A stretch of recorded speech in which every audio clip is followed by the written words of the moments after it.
Hi everybody and welcome back to my channel. So I'll go ahead and state right off the bat, no, I didn't dye my hair. Yes, I did. Obviously I did. But when people ask me if, oh, so did you dye your hair? I'm like, no. And I like to make them think that either they're crazy or I'm crazy. So no, I didn't dye it. But yeah, I bleached my hair and I'm in the process of going blonde because my gray is becoming an issue in my life and I can't keep dyeing my hair black. Eventually I'm gonna go kind of whitish gray. That way things can start growing in and I won't feel so self-conscious about it. But for now, I am Lilu from The Fifth Element for like a second. I don't want to heat process my hair at all, so I've been letting its natural texture come out, which means it looks a little bit messy. Just excuse my messy hair, but today I have a very interesting video for you guys. I don't know if you have seen some of the news reports of these kind of new age spiritualist cults that are going on, but I've seen a lot of people fall into the trap of believing that a new age guru is gonna lead them to the promised land or to, I don't know, light, happiness. I have no idea what these people think, but I do know that a lot of great people are falling into the trap of becoming part of a cult without knowing they're becoming part of a cult. So I wanted to talk about cult appeal and the problem with some of the new age and even some of the well, I guess this can apply to anything, but like fundamentalist gurus. With that being said, let's get started.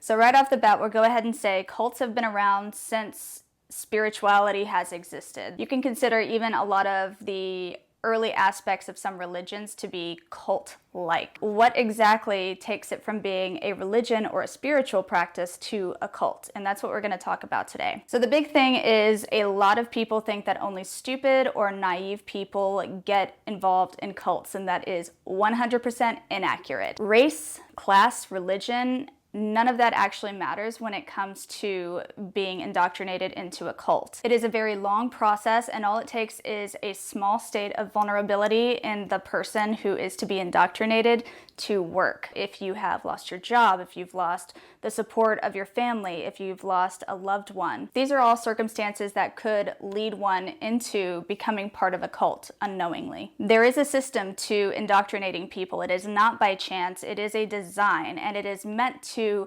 indoctrinate as many people as possible. So the isolation and the programming may take months, years, it may take a decade, but it does happen, and it happens under the guise of leading someone spiritually, leading someone to become at peace with themselves, to reach heaven. And the cult definitely makes that individual feel like they're completely helpless outside of the organization, which is the big thing. These people aren't going into it thinking, yeah, I'm going to give you all my money and you're going to ruin my life, because why would anyone want to be involved in something if it was that clear? It takes a long time for these people, these gurus, these cult leaders to show their true colors. Take Jonestown, for instance. Everybody has probably heard about the Jonestown Massacre. Everyone at least knows the phrase drinking the Kool-Aid, which is kind of a powerful phrase. It does have a very specific tie to a historical event in which I want to say 600 and something people apparently took their own life by drinking Kool-Aid that was laced with cyanide. In the beginning, Jonestown was an incredible movement. Jim Jones started as an average preacher but with a socially conscious slant. So he was really involved in the civil rights movement and making sure that people had housing, making sure that people had medical care, making sure that people were clothed and fed. And this is what drove his members to him by the hundreds, is that people really saw someone who is willing to make a difference and who is willing to put his ass on the line to make people's lives better. And he wanted his church to be the center of a socially conscious movement. It started off as something that anyone would want to be involved in, and it started off how many churches do start, which is to try to help the less fortunate. He even arranged a beautiful state-of-the-art senior citizens home with donations from the public. So he did amazing things at the beginning of his leadership. But you see, what happens when you get involved is there are very small things that start to build up. First, you become dependent on the feeling that you get when you're in the group. You don't necessarily know how to behave when you're outside with the others, because all of these people are now your best friends and your family, and you can't live without them. So you're doing good works, you have a new family that understands you and understands your spirituality and is very involved in your same spirituality. You have a mission, you have things that you're doing for the world, and it's very inviting. So when the leader starts making these kind of paranoid statements of like, someone's going to get me or someone's trying to destroy our community, you believe him because he's not lied to you so far that you can tell, and you're doing all of these good works. He stands for something amazing and you want to be a part of it. So maybe he tells you that because he feels his life is in danger, because he feels the life of the group is in danger, you guys need to move to a different country and build a compound there where you will be left alone, where you'll be able to do your good works, and where the church can prosper. And yes, you had to give up a lot to go along with them, but you know, nothing good ever came easy. So you go, and you know, the work is hard and it's punishing and it's very long hours, but it takes all hands on deck, and you're going to build a community that is going to flourish and that you're all going to be able to thrive in, and that you're all going to feel good about at the end of the day. So there's no complaints from you. And it may even feel like that's the turning point, that everything is amazing at that point. You had a little bit of strife in that other country that you were from, but now that you're in this new space and you have this new community, you are living your best life. But now that you are separated from everything that you've ever known, and you are really reliant on the community for everything that you need, the leader starts to show his true colors. So he starts to behave very paranoid. He starts to make strange comments about outsiders, about haters, about government, about instigators. And he starts to ask people to police each other so that we all know who the haters are, because there's someone on the inside. They're telling people. And you get the very strong impression that you need to start telling on other people, or someone's going to start telling on you, and you don't want to run afoul of the leader at all. And you start giving up your community members for the slightest inconsistencies in values, the very smallest questioning from them. And that kind of builds up to a fever pitch, so everyone falls in line because they don't want to be the next that's up on the pulpit getting bullied by the leader. Now at this point, you might realize that you've made a terrible mistake, but you feel incredibly powerless to get out of it because you've been here for years. You could have been here for months or years. You could have been here for decades. You don't know anything else. You don't feel like you can actually take care of yourself in the world because the leader has done everything in his or her power to tell you that you will not survive in the world, that you need the community, and that you all support and take care of each other, and you don't know how to live without that. So you feel like you can't take care of yourself without the leader's input, and that makes you powerless to do anything but stay and smile and try to ingratiate yourself to him. So when the leader calls for another "will you die for me" show of support, of course you line up, you get your Kool-Aid, and you serve the first drink as is custom to your child. And you don't realize that this is the real one until you notice that your child is turning blue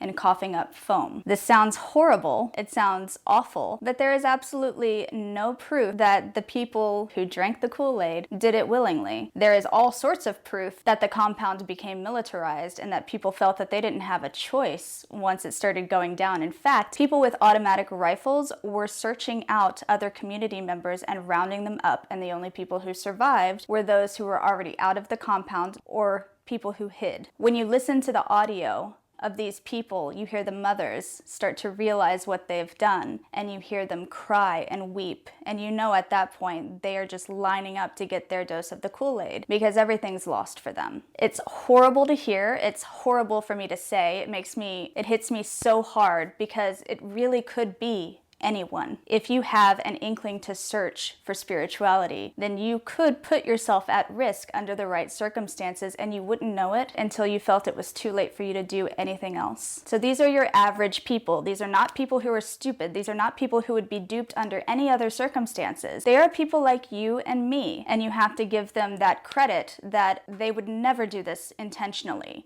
If they knew what was going to happen, they would never say yes to it. This is a long con, and it could work on anybody. And that's what I really want to drive home to you. So if you have family or friends or, people that you've known that have become involved in cults, don't damn them. Don't say, oh my God, I can't believe you're so stupid to fall for that. Just say, I need to try to help them, or I need to be there to support them if they decide that they don't want to do this anymore. I want to make it clear that while I'm talking about gurus, and that's a phrase that I'm going to use often in this video, I don't mean anything about Buddhism or Hinduism. I have nothing to say about that. I am not well versed in those two religions. When I say that, I am mainly referring to New Age gurus, and that is something that you see a lot in New Age spirituality, is the term guru or leader. So I will be using those two words primarily. So another thing that I want to say, I am not trying to come down hard on gurus or leaders of spiritual movements. I am saying these are things to pay attention to. And if your guru, your spiritual leader, your pastor starts to go down this road, then you know what to look for. So now I'd like to talk about some red flags. The first red flag is separation, and this can be mental separation or physical separation. With mental separation, the gurus will often create a frenzied following, people who think their way is the way, and thus they need to push aside any naysayers, anyone who is in their family or their friend circle who doesn't understand what they're doing and why they're doing it. And they may do this in a loving manner, like, I just don't feel like you're supporting me in my journey. And that's a common thing for people to think. You're not supporting me, so I can't allow you to be a part of my life until you decide to support me. That's a completely normal thing in any other circumstance. If the person is doing something healthy and the other person just doesn't understand it, they would say, yeah, you need to support me in this because this is my decision. You're kind of getting into dangerous territory if your guru, if your leader is saying, if they don't understand our movement, if they don't want to be a part of it, then why are you with them? Because that's separating you from anyone that you've ever known who isn't involved in your spiritual path. They can also say it in very subtle ways, like they're just not at your level right now, or they're just not at the same frequency as you. They just don't understand your spiritual path. And those are all ways of separating you from the people that you love. So it's one thing to say, okay, your parents don't get your religion, your parents don't get this path. Talk to them about it, be honest, let them know that you're, doing this because you feel it's the healthiest way for you to be, and make sure you extend that support to them through what they want to be. Like, that's a very healthy way to approach religious and spiritual ideals. But if someone's saying, like, you can't be here unless you're willing to cut ties with your friends and family because they don't understand our process, then that's a really dangerous place to be in. And I feel like any healthy person, anyone who had your best interest in mind, would never say you should cut ties to your friends and family, because that's bonkers, to be honest with you. So sorry that lighting has changed a little bit. I have a camera that likes to overheat after like 18 minutes. So eventually I need to get a big girl camera that does not like to overheat every 18 minutes, but we make do with what we have. The next red flag is greed. I have no issue with people receiving compensation for services that they are providing, even if that service is spiritually based. Everybody needs to eat, everybody needs to pay rent. I don't think there's anything wrong with it. And until our capitalist society shuts down and people can just start doing what they want and knowing in the end that they will be fed and housed, there's nothing we can do about it. However, if you see that your guru is leading a lavish lifestyle, or even a lifestyle with very little concern because either everyone is taking care of them or because they have all of their needs met and then some monetarily, and you're working your ass off to give them, 40% of your income, or to scrimp and save for every workshop, for every meditation, for every retreat, for every book signing, then you need to really, consider what you're getting out of it, because if it's not even to what you're paying, then that's an issue. Or if you feel like you have to pay and pay and pay to keep rising up the ranks, then that is also an issue. It's one thing to support a guru in giving the public the spiritual guidance that they think they need. However, it's another thing if you feel like you can never make ends meet because you're always paying out and you're never really getting as much back. That's a big problem. The third red flag is love bombing. And love bombing is exactly what it sounds like. It's a person showering you with love, with accolades, with like, oh my gosh, I just feel like you were meant to be here. You're just such a pure, energetic spirit. I can't wait to see what you do with this. We really need people like you here. And that's right off the bat. And that is intoxicating. If you've ever had someone say one compliment to you and you get that kind of rush, like, I guess I am a good person. I guess I am pretty cool. Then imagine someone saying stuff like that all the time. Every time you come around, it's, oh my gosh, I'm so happy you came today. I was really hoping I'd see you again. You're just such a wonderful presence in our group here, and I hope you come back tomorrow. That really draws you in. And there's nothing wrong with being complimented, but when it's all the time and when everyone is just so effusive with compliments and they seem to come out of nowhere and you're like, wow, I just got here. The actual fuck. You guys don't know me at all. How do you have so many nice things to say about me? Like, I always question when people are that effusive right off the bat and they have absolutely no idea who I am. That to me is the marker of someone who's trying to get something from me. And maybe that's a little critical of me to say. However, it's true. Like, if someone is too up my ass, like right off the bat, I do wonder about their intentions, and it's worth it to take a moment to take a breath and say, is this really what it seems like it is? Because I don't know what I'm getting myself into. Like, is this a good thing? Are these people being genuine? Or is it trying to lure me into something? Because that is exactly how it works. They love bomb you. And that love bombing is just the push that you need to go to the next meditation, the next workshop, the next, retreat. Whatever it is they're selling, they're going to keep love bombing you as long as you keep giving that money. The next red flag is paranoia. So it's really important to watch how your guru or your leader responds to critique of their methods, to questions about what they're saying, to requests to explain further what they mean about things. A lot of times you'll see their feathers ruffled, and then they start to kind of get on the defensive to whoever is asking the question, to whoever is making the comment. So you really want to watch how they react to outsiders, to people who are not in on the spiritual journey that you guys are partaking in. If they are not loving and kind and compassionate, if they don't take criticism in a respectful and mature way, if they make people feel shitty about asking questions, that is a person that you don't need to be accepting any sort of spiritual guidance from, because that is absurd. That is like 101 good personing.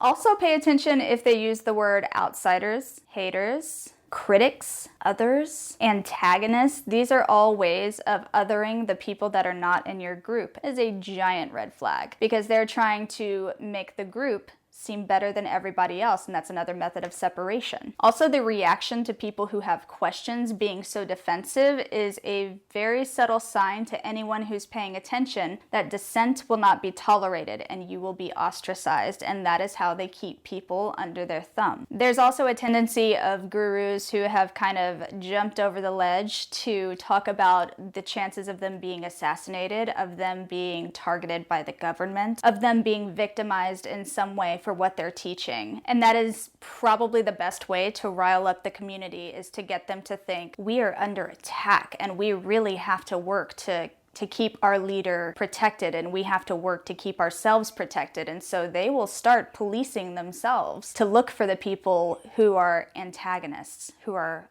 haters, who have questions, and they will look at those people as though they're the cause of all the woes in the world, and they will toss them out. So everybody's policing everyone else. They are now not able to think critically about anything. They're certainly not welcome to voice their critique, and that just keeps the population in check. That keeps the group in check. It's kind of like a magic trick, really. It's like the manipulation of gurus and leaders is like on another level. Like, if you could get a gold star for manipulation, they would 100% receive it. Probably 5 gold stars. The next red flag is the lack of evidence or the lack of proof. So there are a lot of gurus who claim that they can either do little miracles or they can heal people. That's another big one.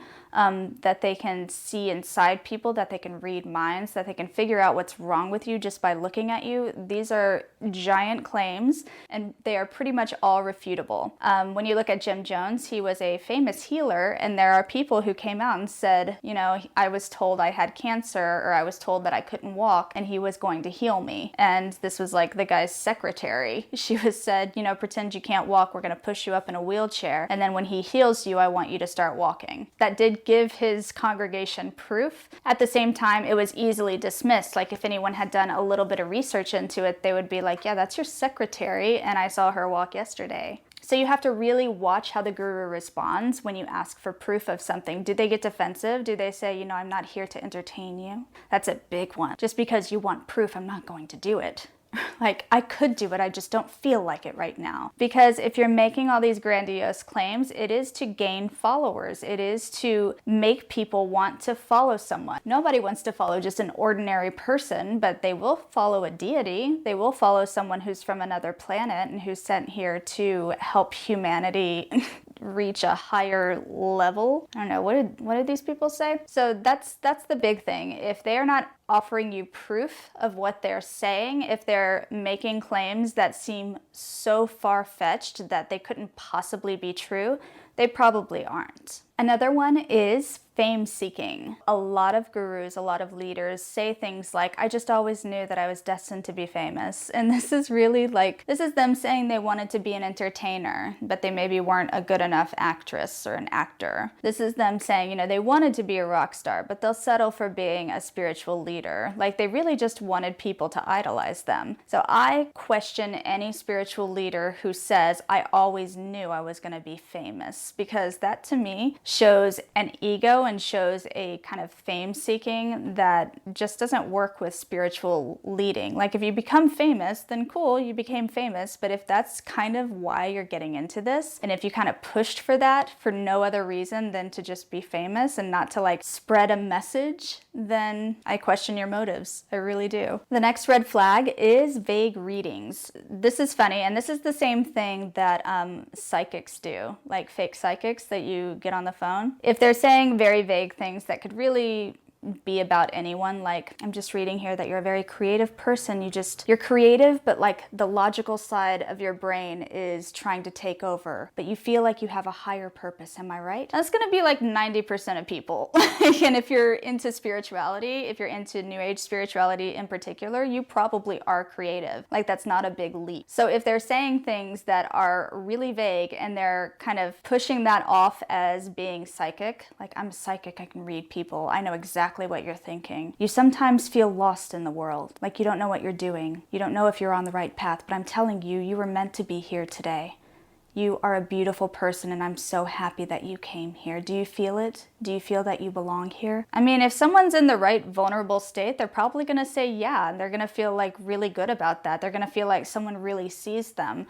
And that's ultimately, at the end of the day, what everyone wants in life. They want somebody to see them for who they are and to appreciate them. So if you have this person with all this power that everyone's looking up to, look at you and say, I see who you are, and I love you, and I think you're supposed to be here, and I'm so happy that you're here because I felt in my heart that someone was coming to join our group, to join our revolution. Hook, line, and sinker.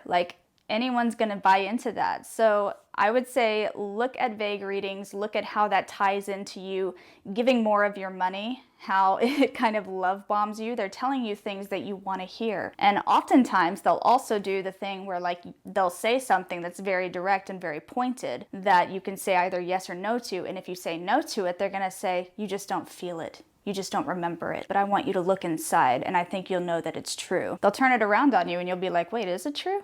I don't know. Maybe I should look.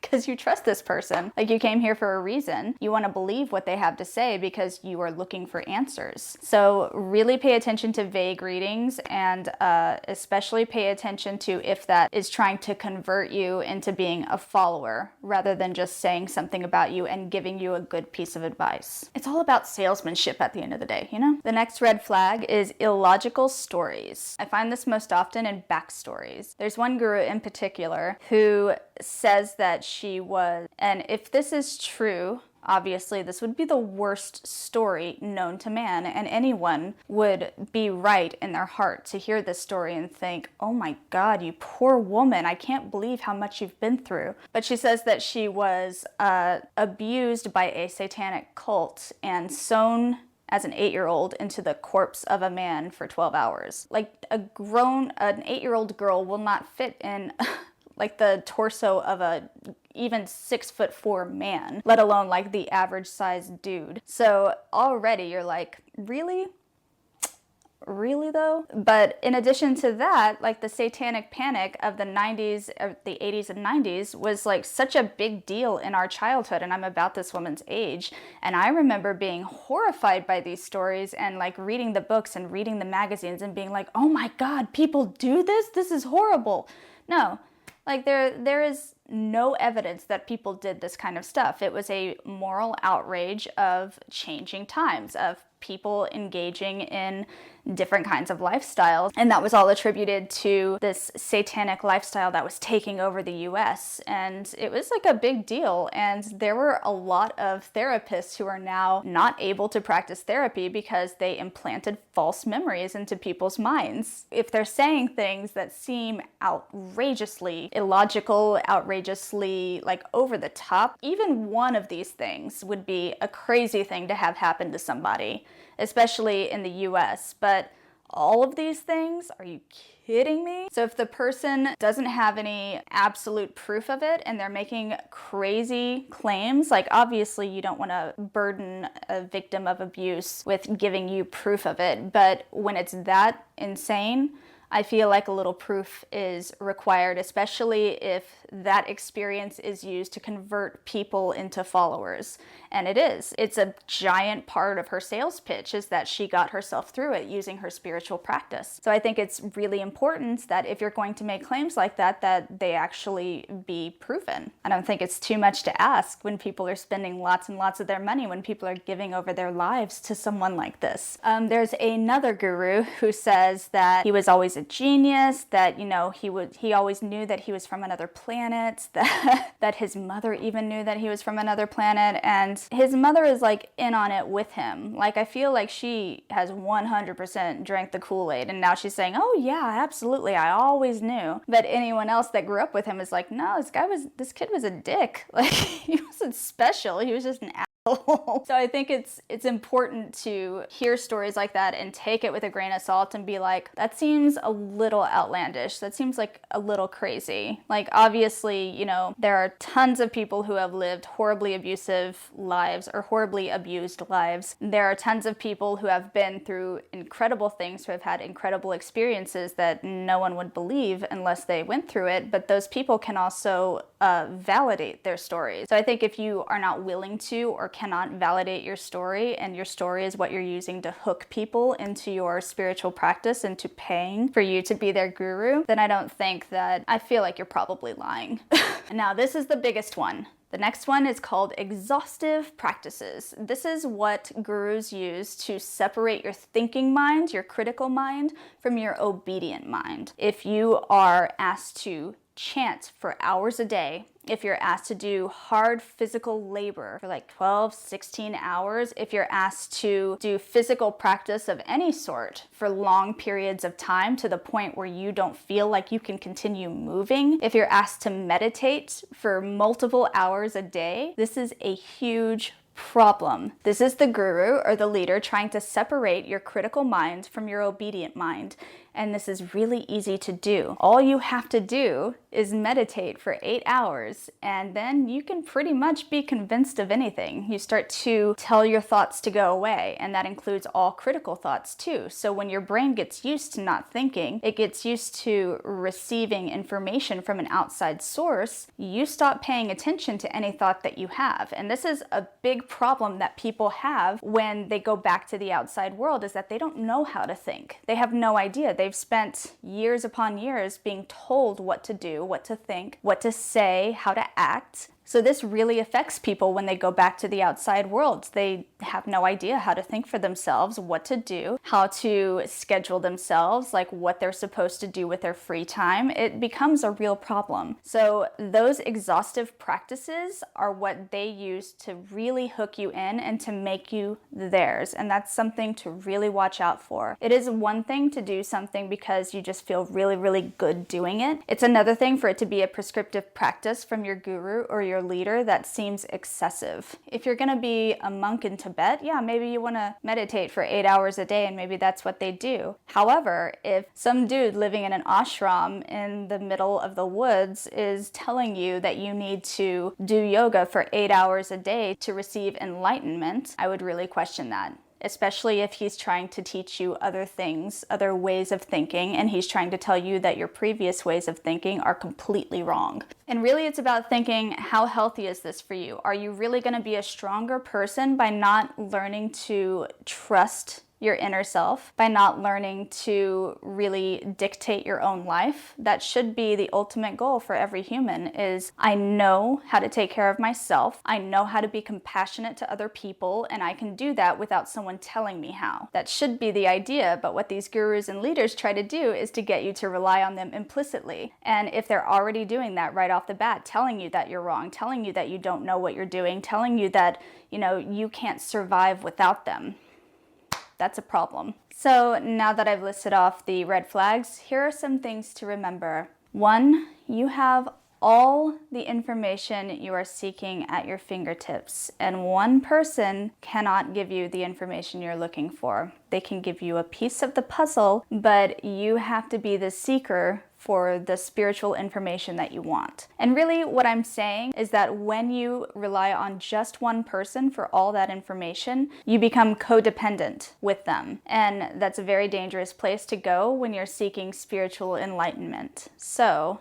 you have all the information you need at your fingertips. Just look for it. And if someone is saying to you that they have every piece of information that you need and you need to just stick with them, then they most likely do not have your best interest at heart. A self-described spiritual master or guru has already failed you in that they clearly do not have their ego in check and will not be able to call themselves out on mistakes. If someone is claiming to be the ultimate master of all things spiritual related, that is a giant problem. That human being does not exist. So there can be guides, there can be teachers. I'm sure in Hinduism and Buddhism there can be gurus, but they should have a healthy sense of ego in that they don't feel like they have all the answers. They don't feel like anyone can have all the answers. That's the big thing. Just knowing your place in the universe is small and you can't possibly have all the information. That is the most healthy and the most productive a spiritual teacher can be. Because in that case, they will seek out that information that you want. They will actually have the humility to seek out the information you need and to provide it to you in a way that they wouldn't otherwise. They would just kind of rattle off some piece of information and expect it to work for you because they know everything. A real teacher will actually connect with other people and will try to find the information that you need and will be able to say, I don't know. Let me think about that. Let me search on that. This is a big one. If a guru or a spiritual teacher, a spiritual leader tries to make you feel guilty for your own abuse, for your own illness, for your own chronic depression, for any number of things that happen in a person's life, then that person, that guru or that spiritual teacher is not being honest with you. They're trying to make you feel guilt and they're trying to make you feel like you're not good enough on your own. You are not responsible for your chronic illness. You are not responsible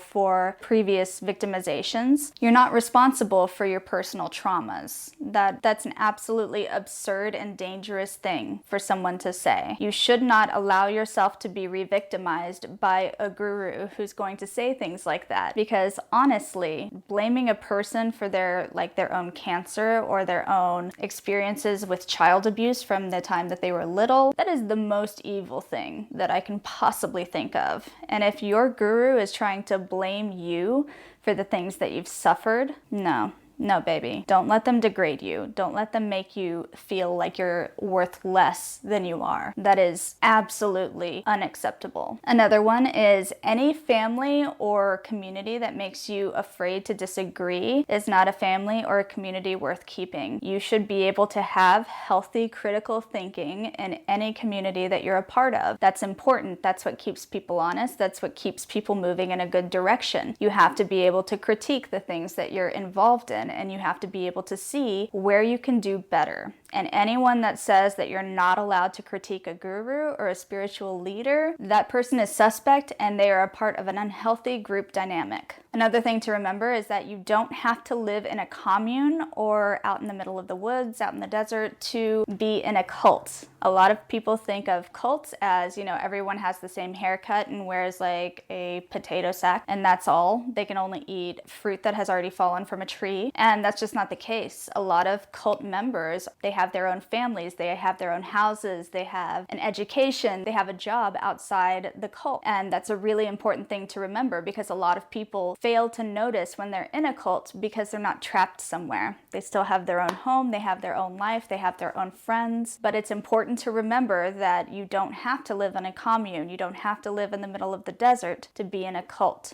Be wary of your situation if you feel like the rest of it makes sense, but you're not living in like a separate community with all of these people. And another thing to remember is that trance-like states are easily induced through repetitive mantra, repetitive movements, and gentle, soft tones. So if you have someone who's always talking like this, and they're talking like this for a long period of time, maybe you have to really lean in and listen for an hour, 2 hours, 3 hours. Maybe they're rocking a little bit side to side. That can get you really quickly. And that's not something that you have to be on drugs to get sucked into. The human brain is amazing, and it does amazing things. And unfortunately, sometimes the amazing things that the human brain does can backfire on you. And now I just wanted to talk about a couple of points of removing yourself safely from cult influence. The first one is that you should seek counseling. Group therapy, one-on-one therapy, whatever you can get access to, you will need all the help you can get to bring your brain back on. So you have to think, if you've been in a cult for a long time, or even for a small period of time, you've probably learned to turn off your critical thinking brain, and you've learned to accept what someone else tells you to do implicitly. So you have to learn how to get back into yourself. You have to learn how to be your own director. And that's a very difficult process to turn back on. You might have some PTSD, you might have some anxiety disorders, and you will need help with that. So don't be afraid to go seek help. It's incredibly important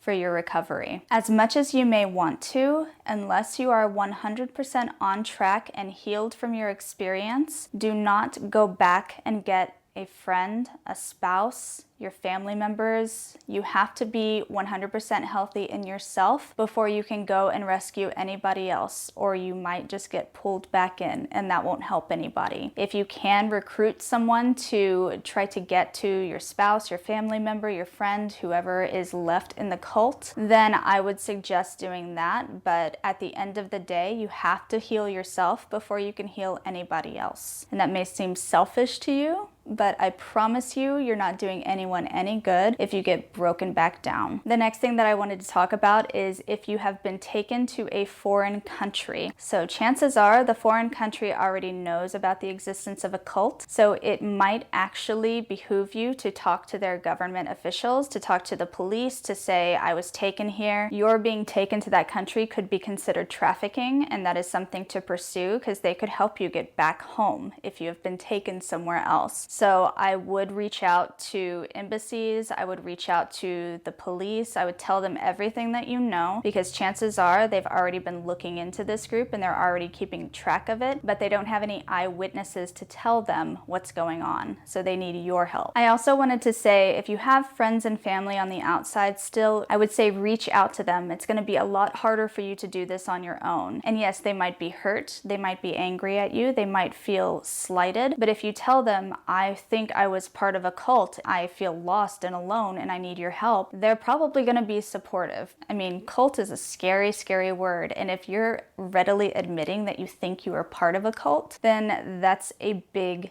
deal. So reach out. You know, the worst they can tell you is no, but you need help and you shouldn't be afraid to get it. You deserve help. If you don't have any friends or family to fall back on, it is worth it to seek government assistance. You might be able to get into a women's or a men's shelter. You might be able to get into some sort of program to help get you back on track. And I know government programs are dwindling here in the US, but it is worth it, and you deserve the opportunity to be able to get your life back in order. So I would say any opportunity that you can take to make that happen, even if it's going to result in a no, remember that you deserve the help and you have to ask for it, or you never know if you could get it. And the most important thing that I can tell you is that you have to remember that it's 100% your right to leave. You are not a bad person, you are not stupid, you are not weak-willed, you are not a hater, you are not an other. You're just a person who wants to do something different with their life and doesn't feel like this represents their best interest anymore. And they will probably try to bring you back in in by making you feel small and making you feel weak. But remember, that's not you. You've already decided that it is time for you to move on. Now you have to trust yourself. And that's probably going to be really difficult for you to trust yourself because you've learned to follow someone else's word like it is law. But remember that at the end of the day, you are in control of your life and you have to make that first step and remember that you are worth your second chance. All right, guys, that's it for me for now. I hope you liked this video, and if nothing else, I hope it made you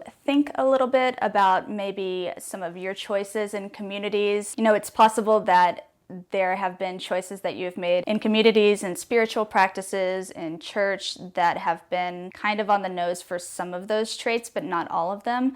And it's just about being aware. So just knowing that whoever is giving you your information at the end of the day is still human and still prone to error. I think the more we can tell ourselves that our leaders are just people too, the more we can protect ourselves from deifying them and from allowing them to take over our lives. Because at the end of the day, it is 100% your life. You are the person who has to live with it. If you like this video, give it a thumbs up. And if you really liked it, hit the subscribe button. And don't forget to hit the little bell so that you get notification of all of my new videos. You can find me elsewhere at OjaLeeXOX, and that's Facebook, Instagram, Twitter, all that good business. All right, you guys, that's it for me. Mwah.